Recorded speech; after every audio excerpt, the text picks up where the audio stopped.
lovers, welcome to my channel. The author that I'm gonna review today is one of my favorites, and I've read almost all of his books, and he's none other than Bret Easton Ellis. So I have all his books as well. His first book, Less Than Zero, The Informers, and who doesn't know American Psycho? There is.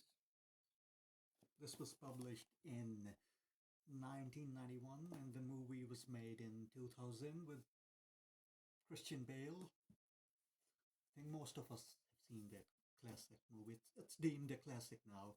And this is the book that I'm going to review, The Shards. It was published in 2021, and I'm going to read the little blurb from the back of this book. It says here, Los Angeles, 1981. Buckley College in heat. 17-year-old Bret is a senior at the exclusive Buckley Prep School when a new student arrives with a mysterious past, Robert Mallory. He's bright, handsome, charismatic, and shielding a secret from Bret and his friends.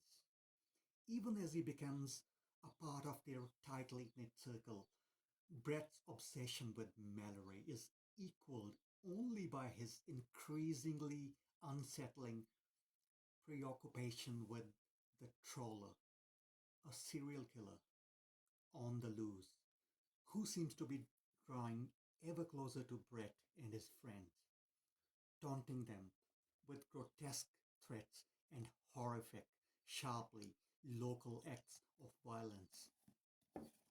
So, this book was originally published in a serial form, like an audio form, and eventually in 2021 it was published as a novel, and it's a thick fucking, it's like almost 600 pages long. It's thick, one of his thickest books. So in this book, what Bret Easton Ellis has done,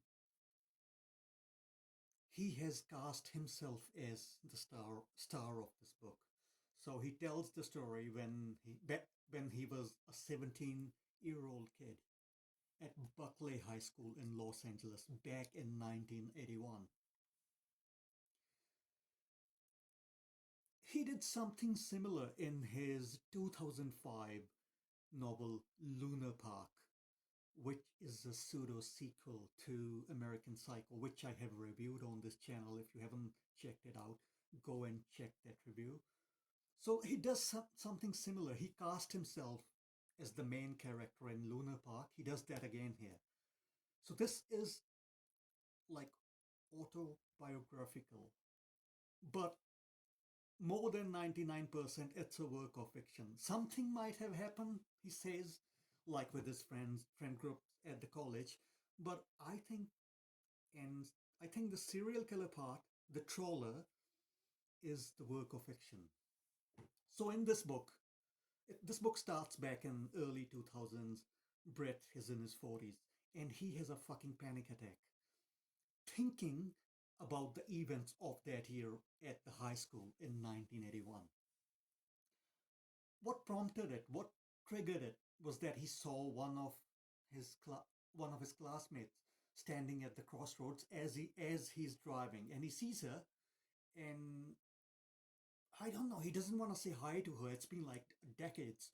He passes her, and then he goes home and he has this panic attack, remembering the events of 1981.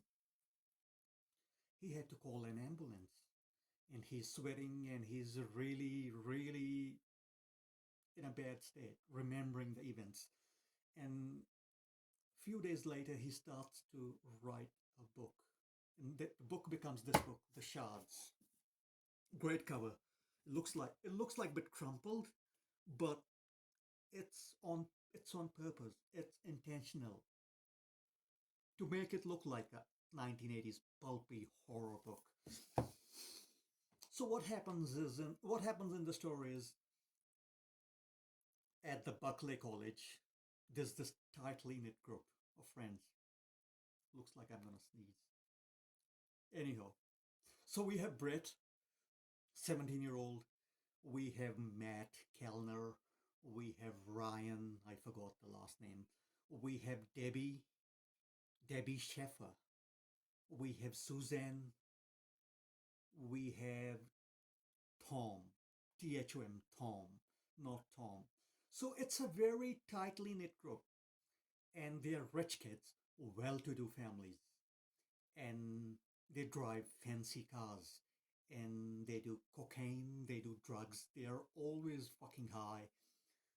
They are high on marijuana, cocaine, lots of cocaine, parties. And Brett is bisexual. He might even be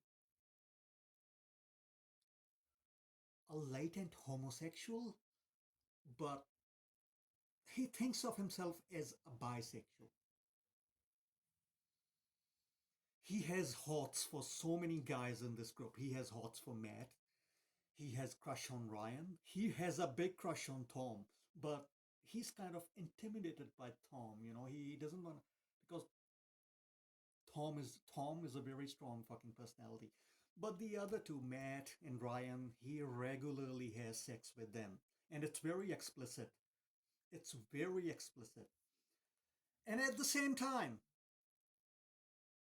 Brett has a girlfriend, Debbie. Debbie Schaefer is head over heels in love with Brett. She loves him. She worships the ground he fucking walks on, and she is like head over heels in love with him. And he is he is really annoyed by Debbie. And as you're reading this book, you feel sorry for Debbie. Now Susan is like their group leader.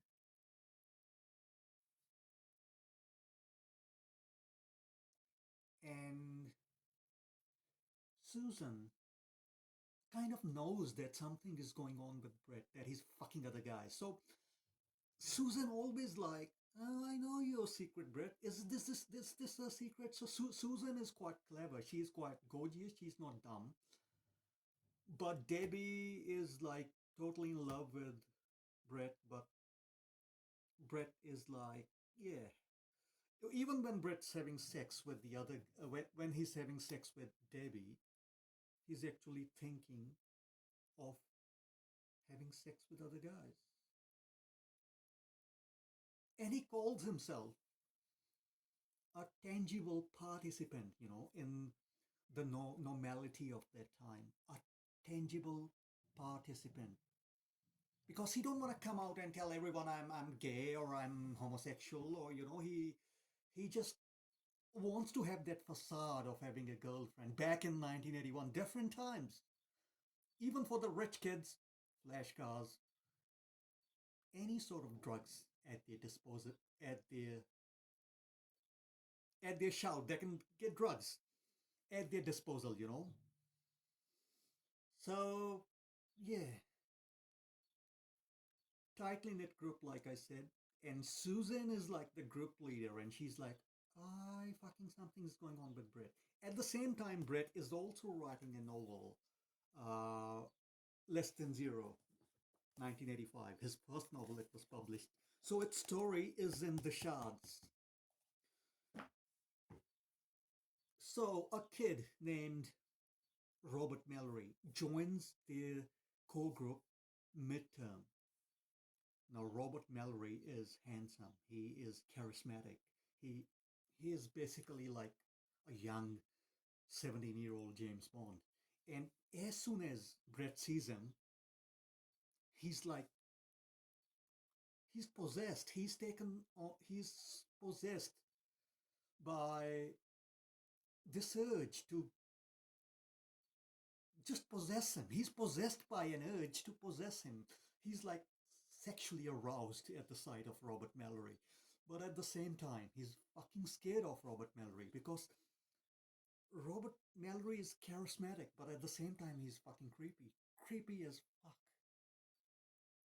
And the scenes, somehow, Robert Mallory weasels his way, weasels his way into that this tightly knit group, and he becomes the favorite of everybody, especially Susan. And now Susan is the group leader, and Susan is the girlfriend of Tom, the guy who's very has a very powerful personality. Susan is Tom's girlfriend, but as soon as Robert Mallory weasels his way into this group, his charisma, his charm, Susan slowly finds herself falling for Robert Mallory. Now, Bret Easton Ellis, he is sexually attracted to Robert as well, but he's also scared by him because he thinks, because he's a writer, he has a very fucking active imagination, and he thinks something is not right with Robert because I'm not gonna spoil it for you, but the way Robert acts, he says some things about Suzanne to Brett, some things of sexual nature, the things that he would like to do to Susan.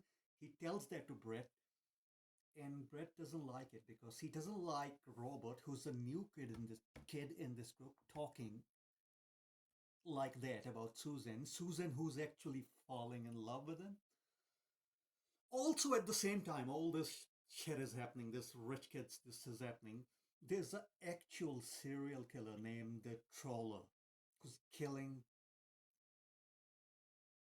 well-to-do people, girls, guys in Los Angeles. He's called the Trawler, and he has a modus operandi. He kills first and foremost. He kills the pets of the people that he want to kill, like the cats, dogs, fishes, and all that. And then he kills the people that he wants to kill, and he kills them in quite a nasty ways. Dismemberment, total body defilement and all that, and his crimes are of sexual nature.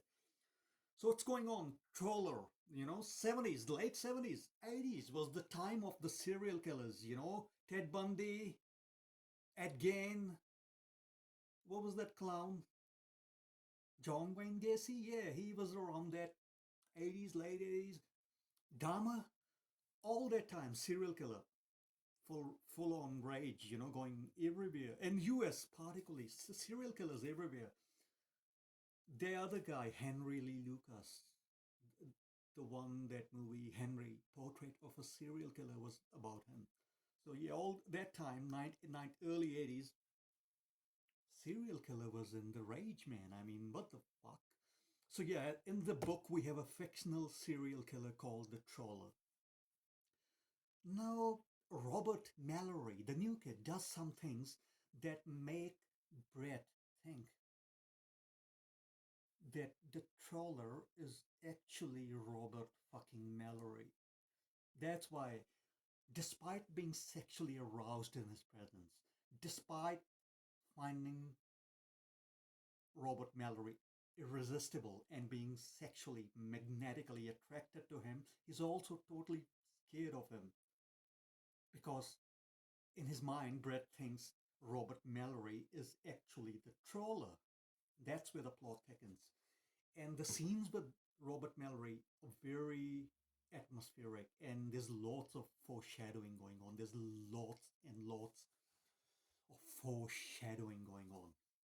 Now, Debbie, Brett's girlfriend, his dad is a rich filmmaker, studio executive, and he also is a film producer, and he fucking invites Brett, a 17-year-old kid, to a dinner, and he says, "Oh, you are my daughter's boyfriend, and she told me you're writing this book, Less Than Zero. Let's see if I can make a movie about your book." No, something is not right here because Debbie's dad, Terry Sheffer, early 40s, I think, or his late 30s, because they're all so fucking young. and he's actually sexually hitting on 17-year-old Bret. And Bret knows something funny is going on. He's Debbie's dad. He's Terry is Debbie's dad. Debbie is Bret's girlfriend. But at the same time, Bret doesn't mind because he's gay. He's like homosexual. And as the story goes on, sex happens between Terry and Bret. And Terry actually hurts Bret in a sexual way. But Bret says that he doesn't mind. It was kind of experience. So yeah, it's lots of lots of sex, lots of drugs, lots of nostalgia for that time that's gone, that's past. Bret Easton Ellis's young years. Also, there's lots of nostalgia about the movies that were famous in the 80s. There's lots of mention of The Shining, other movies that were playing in the cinemas at the time. There's lots of talk about the music of the 80s, early 80s, and at that time. So it's like that Bret Easton Ellis is living in this nostalgia of the days gone by. He talks about the music, the movies, and all that. At the same time, he comes across very megalomaniac and so self-absorbed. He's so fucking up his own ass. And you can see that in his other books. He's my favorite author, but still, sometimes he gets a bit annoying. He comes across so up his own ass, like okay, American Psycho was fine. It was about Patrick Bateman. It was intense. It was disturbing. But in the Lunar Park, which I reviewed, like I said, he made that book about himself. Patrick Bateman is in that as well. But yeah, he made himself the main character in that book. And it comes across a bit megalomaniac, and he comes across so self-absorbed. And I find that part a bit annoying, but still his writing is great. And his writing can be disturbing. So in this book, this book sometimes is a slog. It's a thick fucking book. And I started that in June. I've read lots of books, I read quite a few books simultaneously. But this book took me a long fucking time to finish. Starting in June, where are we now?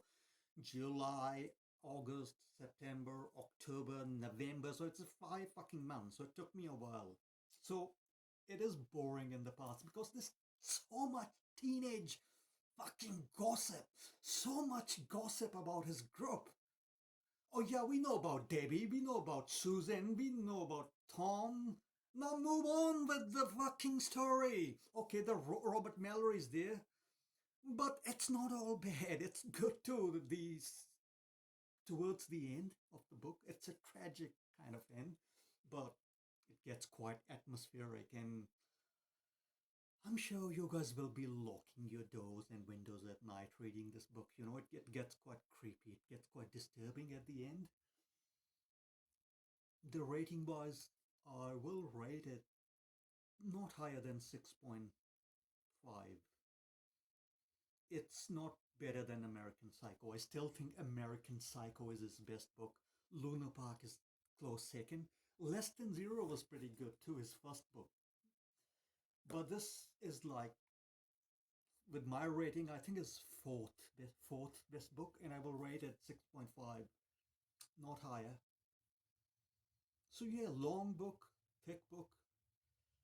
Uh, the main message of this book is someone who is closeted homosexual,